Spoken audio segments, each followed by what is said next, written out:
Le monde des esprits est un monde qui ne répond pas aux sentiments, est un monde qui ne répond pas aux émotions, mais c'est un monde qui répond au sacrifice ou la vérité de la balance. Le monde des esprits n'est pas un monde émotionnel, c'est un monde de principe. Ce monde répond à ce qu'on appelle la réalité des balances ou le poids du sacrifice. Dans Daniel 5, versets 5 à 30. Il s'agit de l'histoire d'un jeune roi appelé Belshazzar, fils de Nebuchadnezzar. Vous connaissez l'histoire de Nebuchadnezzar, dont à la fin du règne, Dieu a complètement jugé et son fils devenu roi n'a pas tiré leçon de ce qui s'est passé. Il est allé prendre les ustensiles sacrés que son père, en faisant la captivité de Juda, a ramené à Babylone. Il a pris ces ustensiles-là et avec ces ustensiles consacrés à Dieu et dédiés à Dieu, il est allé boire avec ses grands, ses femmes et ses concubines. Donc il a déshonoré Dieu. Et pendant qu'il était en train de désacraliser ce qui revenait à Jéhovah, la Bible déclare que Dieu est descendu et il a un bout de main sur le mur en face, a commencé à écrire.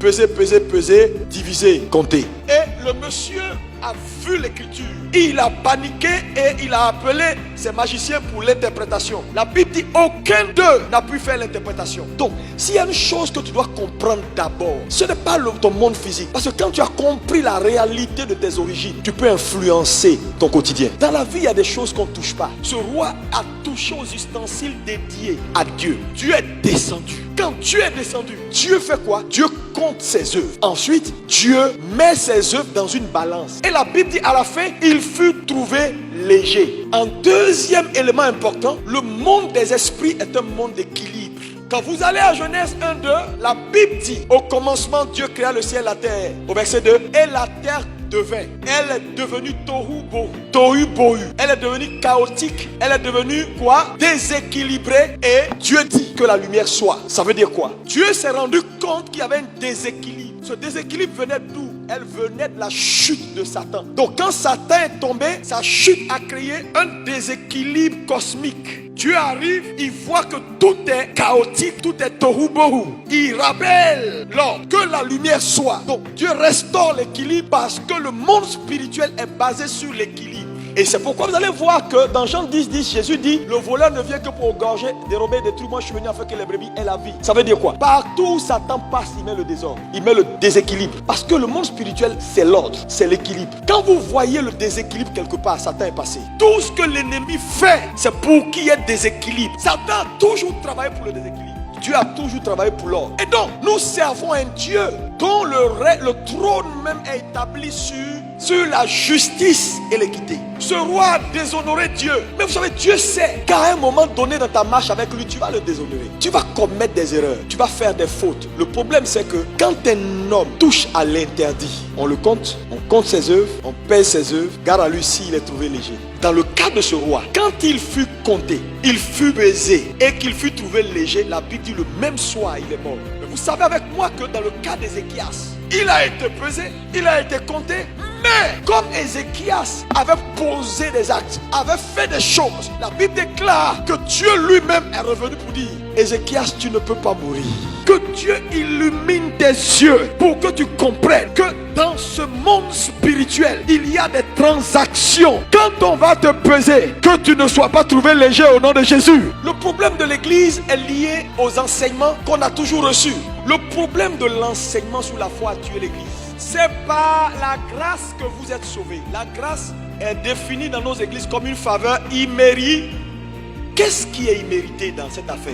La grâce, faveur imméritée, tient à une seule chose, le salut pourvu. Jésus a accompli le salut et il a pourvu. C'est gratuit. Mais c'est gratuit dans le sens où c'est disponible. Donc, quand on dit la grâce est une faveur qu'on ne mérite pas, ce que Jésus a fait là, personne ne peut mériter ça. C'est disponible. Maintenant, la Bible continue le récit en disant, c'est par la grâce que nous sommes sauvés. Le mot sauvé là, faites gaffe, tout le monde est dedans. Ce n'est pas un salut dynamique. C'est un salut en termes de légalité. Maintenant, il va nous montrer comment quitter le domaine de la légalité pour aller dans le domaine pratique. Il dit c'est par la grâce que vous êtes sauvés, par le moyen de la foi. Le moyen de la foi veut dire c'est maintenant la foi de chacun, ou l'action de chacun, ou le sacrifice de chacun qui lui permet de matérialiser ce qui est légal et disponible dans son quotidien. Ça veut dire vos histoires de gratuit là, oubliez ça, parce que il y a une balance au ciel, et dans la balance du ciel, ce n'est pas la grâce qu'on met là-bas, ce sont tes œuvres.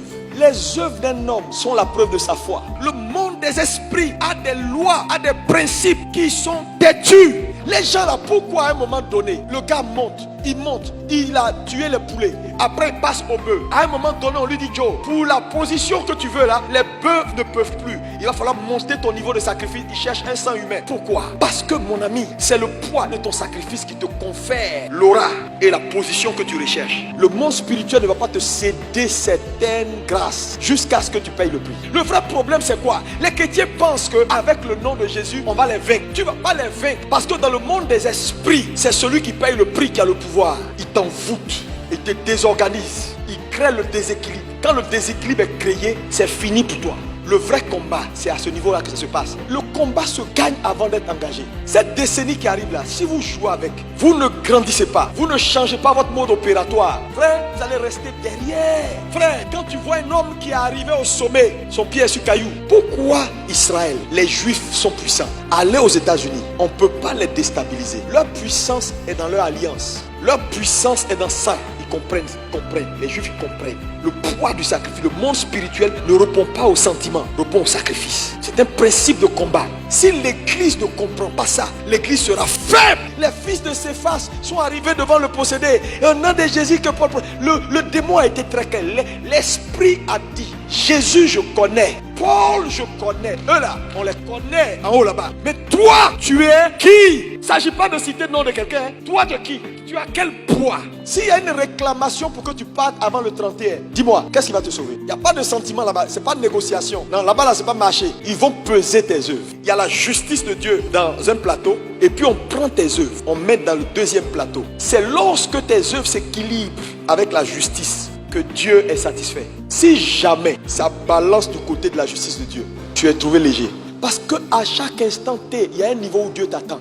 Le problème, c'est que les gens n'écoutent pas Dieu. Dieu est bon. Dieu ne va pas te demander au-delà. Mais le peu même qu'il vous demande, pour satisfaire sa justice, pour que quand on va vous peser, vous soyez trouvé digne. Les gens ne le font pas. Ils sont tout le temps en train de désacraliser, de faire comme ce roi Belshazzar, en train de toucher à l'interdit, en train de faire des choses. Et puis ils viennent à l'église parler en langue. Seigneur, c'est la nouvelle année. Rika papa papa. Ton crachat, tu fais ça. Ça tient sur quoi?